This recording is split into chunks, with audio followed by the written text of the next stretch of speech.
মানবদেহের পুষ্টির চাহিদা সঠিকভাবে পূরণের জন্য সুষম খাদ্য গ্রহণ করা অপরিহার্য। সুষম খাদ্যের উপাদান ছয়টি, এগুলো হলো শর্করা বা শ্বেতসার, আমিষ বা প্রোটিন, ভিটামিন বা খাদ্যপ্রাণ, খনিজ লবণ, ফ্যাট বা চর্বি, পানি। গ্রিনহাউসে গাছ লাগানো হয় কেন? গ্রিনহাউসে গাছ লাগানো হয় কেন? অত্যাধিক ঠান্ডা থেকে রক্ষার জন্য। শীত প্রধান দেশে অত্যাধিক ঠান্ডার কারণে গাছপালা জন্মাতে পারে না, তাই শীত প্রধান দেশে অত্যাধিক ঠান্ডা থেকে রক্ষা করার জন্য গ্রিনহাউসে গাছ লাগানো হয়। গ্রিনহাউস হচ্ছে কাচের তৈরি বিশেষ এক ধরনের ঘর। সূর্য থেকে আগত ক্ষুদ্র তরঙ্গদৈর্ঘ্যের বিকীর্ণ তাপ কাচের মধ্যে দিয়ে বাইরে যেতে পারে না, ফলে কাচের তৈরি গ্রিনহাউসটি বেশ গরম থাকে এবং এর ভিতর লাগানো গাছপালাকে সবসময় প্রয়োজনীয় তাপমাত্রায় রাখে। পৃথিবীর প্রথম বাণিজ্যিক যোগাযোগ কৃত্রিম উপগ্রহ কোনটি? আর্লি বার্ড হল। পৃথিবীর প্রথম বাণিজ্যিক যোগাযোগ কৃত্রিম উপগ্রহ হল ইনটেলস্যাট 1, যার আরেক নাম আর্লি বার্ড। এই কৃত্রিম উপগ্রহটি 6 এপ্রিল 1965 সালে মহাশূন্যে উৎক্ষেপণ করা হয়। এর আকার প্রায় 76x61 সেন্টিমিটার, 2.5x2 ফুট এবং ওজন 34.5 কেজি বা 76 পাউন্ড। এটি বর্তমানে কক্ষপথে অবস্থান করলেও নিষ্ক্রিয় ইনঅ্যাক্টিভ অবস্থায় আছে। সূর্য পৃষ্ঠের উত্তাপ কত? 6000 ডিগ্রি সেন্টিগ্রেড। সূর্য পৃষ্ঠের উত্তাপ প্রায় 6000 ডিগ্রি সেন্টিগ্রেড সেলসিয়াস বা 10,000 ডিগ্রি ফারেনহাইট এবং সূর্যের কেন্দ্রভাগে তাপমাত্রা প্রায় 15 কেলভিন। সূর্যের ভর প্রায় 1.9 এবং কিলোগ্রাম। আমাদের পৃথিবী সহ সৌরজগতের অন্যান্য গ্রহ ও উপগ্রহের তাপ ও আলোর মূল উৎস হলো সূর্য। জোয়ারের কত সময় পর ভাটার সৃষ্টি হয়? 6 ঘন্টা 13 মিনিট। কোনো স্থানে একবার মুখ্য জোয়ার হওয়ার পর প্রায় 24 ঘন্টা 52 মিনিট সময় অতিক্রম করলে পুনরায় সেখানে মুখ্য জোয়ার সৃষ্টি হয়। আবার কোনো স্থানে একবার মুখ্য জোয়ার প্রায় 12 ঘন্টা 26 মিনিট পর একবার গৌণ জোয়ার সংঘটিত হয়। জোয়ারের প্রায় 6 ঘন্টা 13 মিনিট পরে ভাটা সংঘটিত হয়। কোনটি বায়ুর উপাদান নয়? ফসফরাস।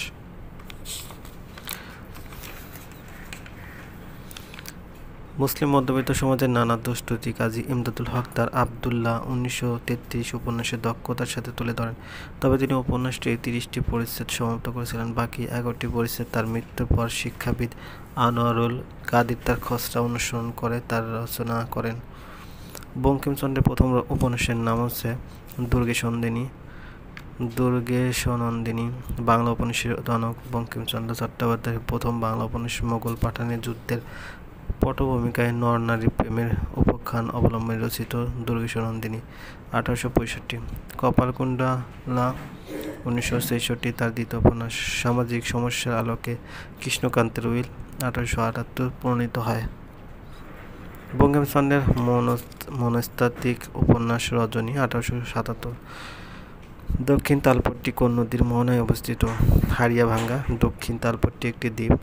এই দ্বীপটি হাড়িয়াভাঙ্গা নদীর মোহনায় অবস্থিত। দ্বীপটি বাংলাদেশের সাতক্ষীরা জেলার শ্যামনগর উপজেলায় অন্তর্ভুক্ত। বঙ্গোপসাগরের অগভীর সামুদ্রিক মহিষপন এলাকায় অবস্থিত। খাদ্য ও কৃষি সংস্থার প্রধান কার্যালয় কোথায় অবস্থিত? রোমে। খাদ্য ও কৃষি সংস্থা AFAO এর প্রধান কার্যালয় ইতালির রোমে অবস্থিত। এছাড়া রোমে IFADO-WFP এর সদর দপ্তর অবস্থিত।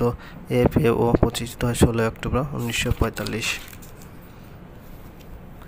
বৈদ্যুতিক হিটার ও বৈদ্যুতিক ইস্ত্রিতে তাপ উৎপাদনের জন্য উচ্চ গলনাঙ্ক ও উচ্চ আপেক্ষিক রোধ বিশিষ্ট নাইক্রোমের তার ব্যবহৃত হয়। তামা দিয়ে বিদ্যুৎবাহী তার, বৈদ্যুতিক কয়েল, বিভিন্ন সংকর ধাতু ইত্যাদি তৈরি করা হয়।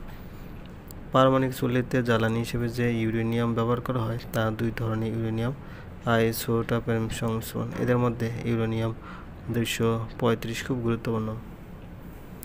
পারমাণবিক চুল্লিতে কোন মৌল জ্বালানি হিসেবে ব্যবহৃত হয়? ইউরেনিয়াম 235। ফ্রান্সের নাগরিক লুইস ব্রেইল অন্ধ লোকদের লেখাপড়ার সুবিধার জন্য ব্রেইল নামক বিশ্বব্যাপী ব্যবহৃত একটি পদ্ধতি উদ্ভাবন করেন। উদ্ভাবন করেন। লুইস ব্রেইল নিজেও একজন অন্ধ ব্যক্তি ছিলেন। তিনি 3 বছর বয়সে একটি দুর্ঘটনার কারণে অন্ধ হয়ে যান এবং অন্ধ হিসেবে সারা জীবন অতিবাহিত করেন।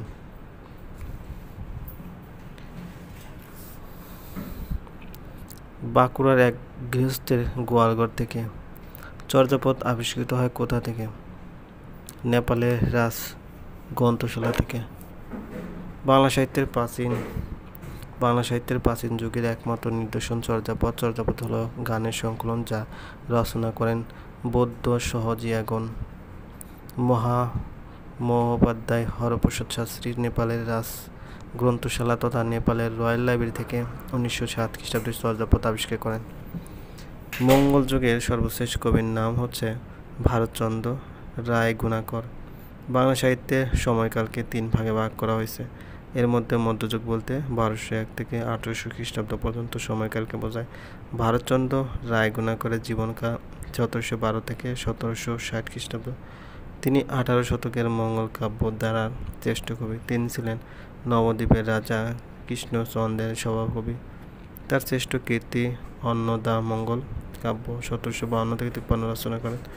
তাকে মধ্যযুগের শেষ বড় কবি বলা হয়। বিদ্যাপতি কোথাকার কবি ছিলেন? মিথিলার কবি বিদ্যাপতি 1374 থেকে 1460 বৈষ্ণব সহজিয়া সাধকদের নবরসিকের অন্যতম। তিনি বাংলায় একটি পংক্তি না লিখেও বাঙালিদের কাছে একজন শ্রদ্ধেয় কবি। মৈথিলী কোকিল ও অভিনয় জয়দেব নামে খ্যাত বিদ্যাপতি বৈষ্ণব কবি ও পদসঙ্গীত ধারার রূপকার। তিনি মিথিলার সীতাময়ী মহকুমার বিসপি গ্রামে জন্মগ্রহণ করেন। শ্রীকৃষ্ণ কীর্তন কাব্যের বড়াই কী ধরনের চরিত্র? রাধাকৃষ্ণের প্রেমের দুটি। মধ্যযুগের আদিকবি বরুচণ্ডীদাস লোকসমাজে প্রচলিত রাধাকৃষ্ণ প্রেমের সম্পর্কিত গ্রাম্য গল্প অবলম্বনে শ্রীকৃষ্ণ কীর্তন কাব্য রচনা করেন। 1909 খ্রিস্টাব্দে বসন্তরঞ্জন রায় বিদ্যাধলভ পশ্চিমবঙ্গের বাঁকুড়া জেলার কাকিল্লা গ্রামে এক গৃহস্থ বাড়ির গোয়ালঘর থেকে পুঁথি আকারে অযত্নে রক্ষিত এই কাব্য আবিষ্কার করেন। 1916 সালে বসন্তরঞ্জন রায়ের সম্পাদনায় গ্রন্থটি বঙ্গীয় সাহিত্য পরিষদ থেকে প্রকাশিত হয়। পুরো কাব্যটি আবর্তিত হয়েছে রাধাকৃষ্ণের প্রেম নিবেদন, দেহসম্ভোগ, দুঃখভোগ ইত্যাদির মধ্য দিয়ে। আর বড়াই চরিত্রটিকে কবি সৃষ্টি করেছেন রাধাকৃষ্ণের প্রেমের সংবাদ আদান প্রদানকারিণী হিসেবে।